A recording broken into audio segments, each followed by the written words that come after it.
Kehidupannya teratur dan seolah terprogram di tengah masyarakat kolektif. Silas hidup di peradaban yang lebih maju, bekerja sebagai ilustrator di perusahaan bernama Atmos. Sejak lahir, emosi dan perasaan telah dimatikan untuk memungkinkan manusia hidup secara individualis dan berfokus pada kebaikan serta kemajuan masyarakat. Mereka yang mulai merasakan emosi dan perasaan dianggap terkena Switches on Syndrome, yang disingkat menjadi SOS. Semua masyarakat menganggapnya sebagai sebuah penyakit yang tidak menular tetapi cukup mengganggu keberlangsungan hidup dan lingkungan. Di tempat Silas bekerja, ia mengenal seorang perempuan bernama Nia yang bekerja di divisi yang berbeda dengan Silas. Mereka cukup sering bertemu, namun hampir tak pernah mengobrol satu sama lain. Mengobrol dan berkumpul seolah-olah menjadi sesuatu yang tabu untuk mereka. Bagi masyarakat maju, memiliki emosi dan perasaan, mengobrol dan berkumpul adalah sesuatu kecacatan yang dimiliki orang-orang primitif di masa lalu mereka. Jika ada yang menunjukkan hal-hal seperti itu, maka ia harus memeriksakan dirinya ke dokter dan melihat sejauh mana penyakit itu mempengaruhinya. Jika terlanjur parah, maka akan dipindahkan ke dalam tempat yang mereka sebut sebagai sangkar. Suatu malam, setelah Silas pulang bekerja, ia melihat dua orang yang ditangkap. Mereka sepasang kekasih yang memiliki SOS. Artinya mereka dapat merasakan emosi dan perasaan. Perempuan yang ditangkap berulang kali meneriakkan nama lelakinya yang dikenal sebagai David. Mereka dapat dipastikan dibawa ke sangkar untuk isolasi. Keesokan hari, saat Silas berada di kantornya, seorang pria melakukan bunuh diri dengan melompat dari atas gedung. Ia langsung tewas karena kepalanya membentur beton dengan sangat keras. Semua berkumpul untuk melihat itu, termasuk Nia. Silas melihat ada yang berbeda dari Nia. Ia menunjukkan kegelisahan dan emosinya yang tidak disadari oleh semua orang. Nia menyembunyikannya. Semenjak Silas menyadari bahwa Nia merasakan emosi, ia jadi lebih sering memperhatikan Nia, bahkan memikirkannya secara terus-menerus. Silas pun merasakan ada yang aneh dengan dirinya. Ia lebih perasa dan sensitif terhadap banyak hal, mulai dari rasa makanan hingga sentuhan air di kulitnya.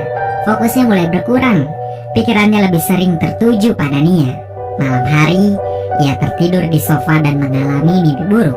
Ia bermimpi kalau ia melompat dari atap sebuah gedung. Saat terbangun, ia panik dan berlari hingga membentur lemari, menyebabkan lebam di dahinya. Silas sadar bahwa ia mengidap SOS. Maka, Silas berinisiatif untuk pergi ke klinik dan memeriksakan dirinya.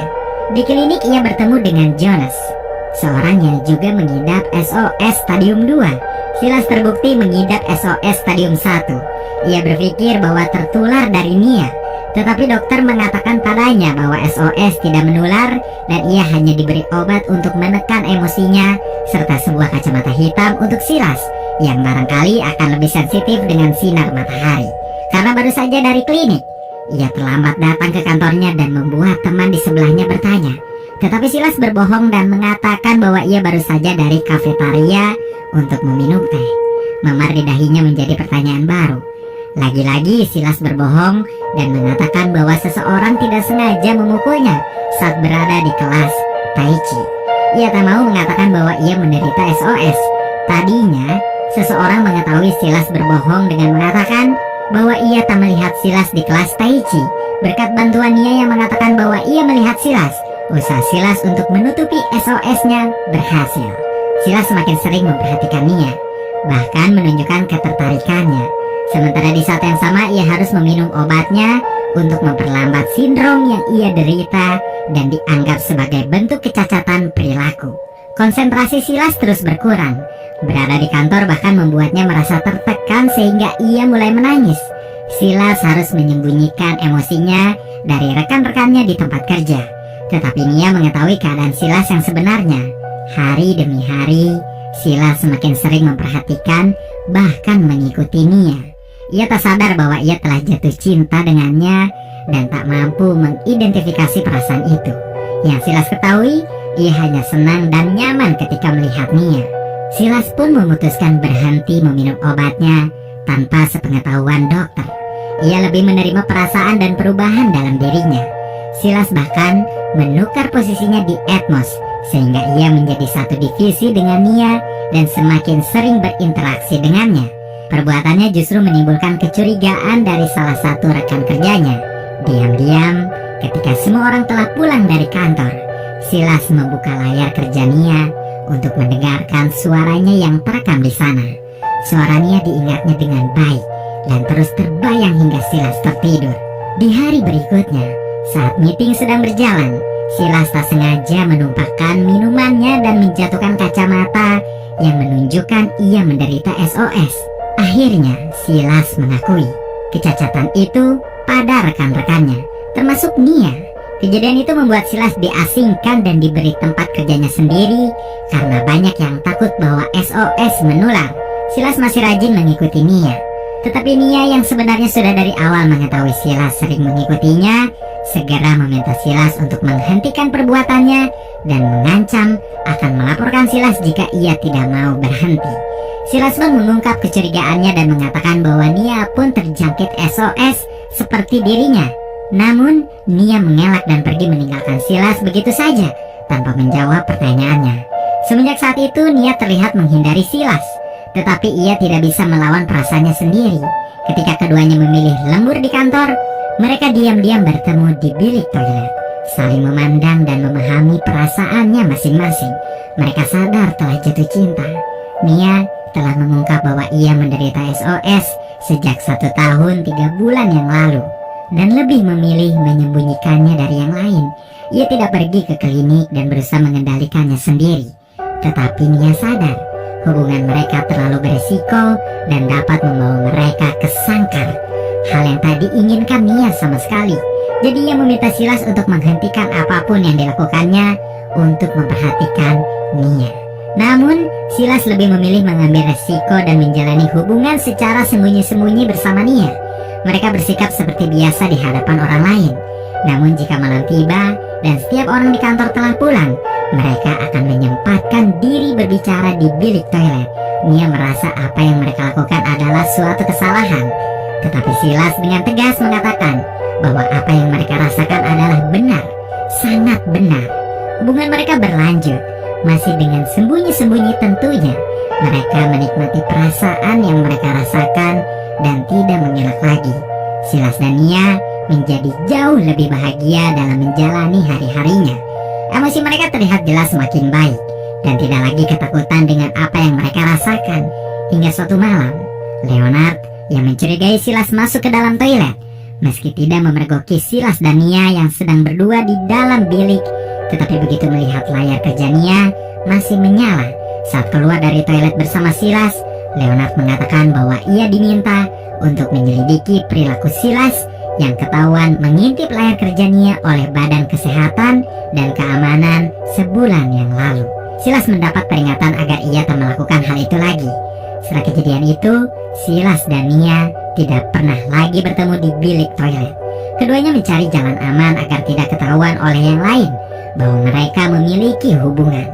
Di luar kantor, mereka bertemu dan saling berbicara meski berjauhan.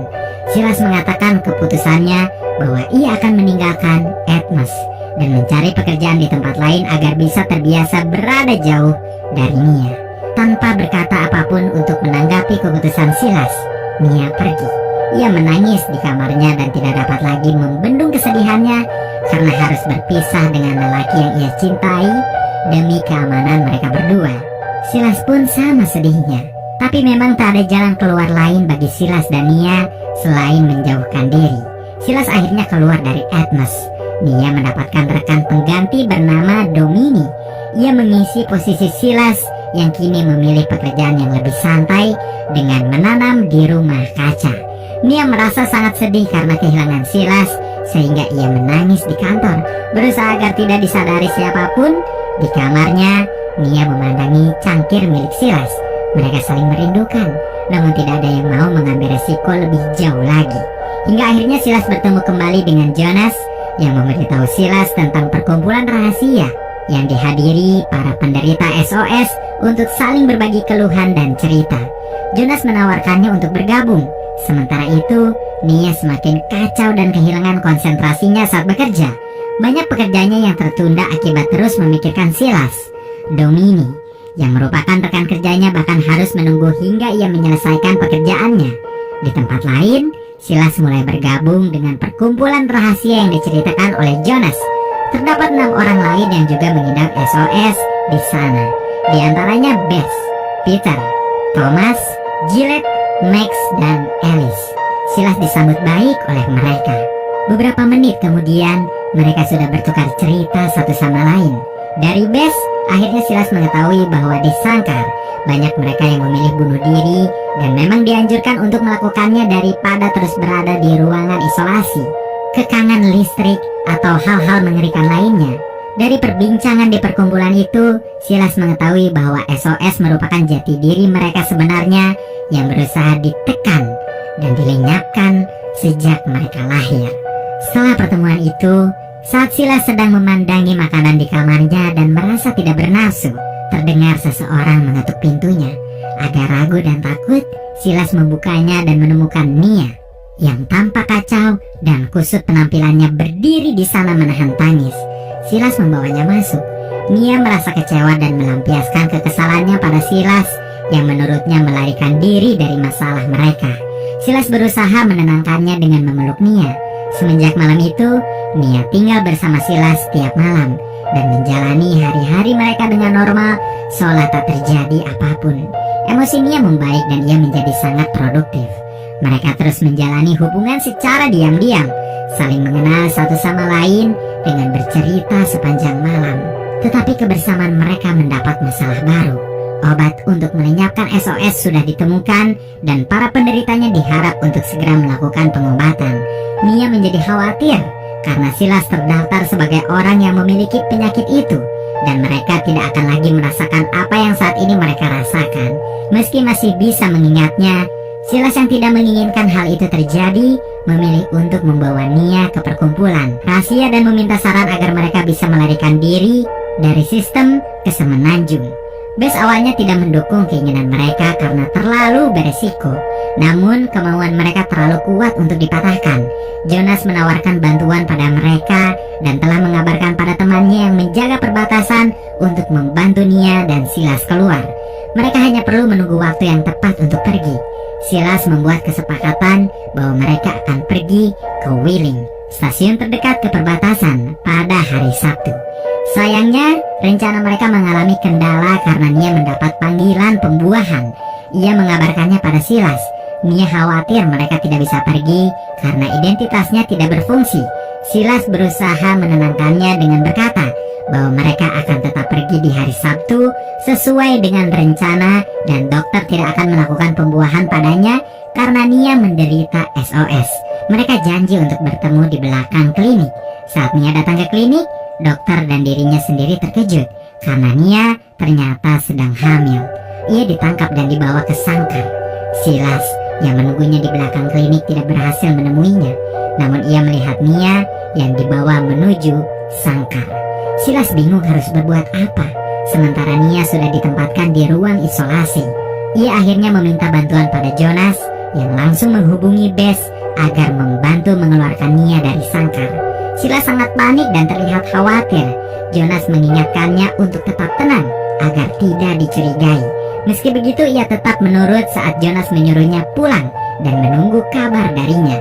Di dalam kamarnya, Silas merasa gelisah hingga ia memutuskan untuk bergerak sendiri. Di saat yang sama, Bess sedang mencoba mengeluarkan Nia dari mesin yang membuatnya tidak sadarkan diri.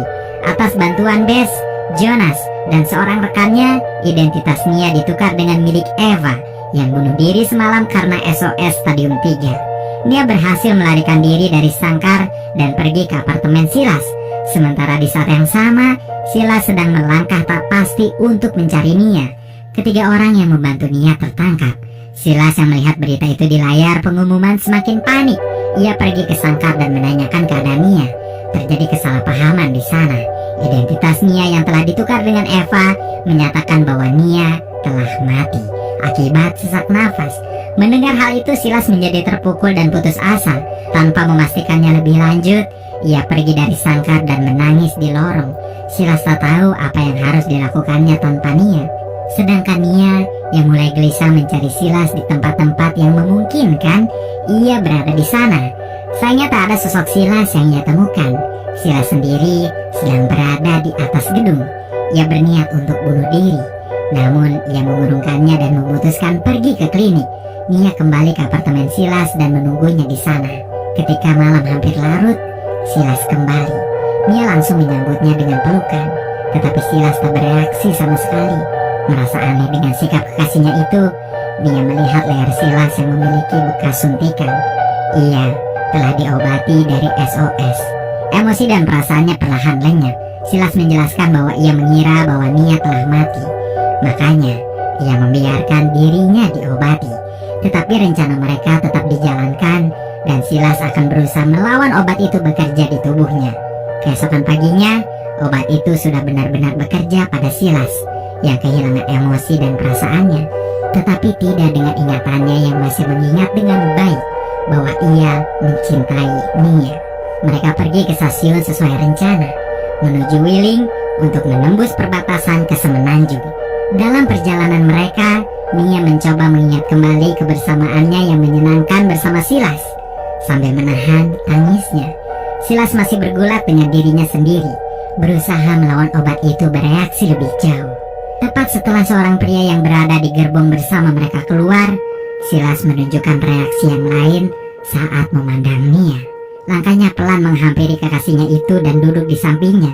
Agak ragu, tangannya menggenggam tangan Nia. Emosi dan perasaannya pelan-pelan kembali sebelum mereka mencapai perbatasan. Lalu, film pun selesai.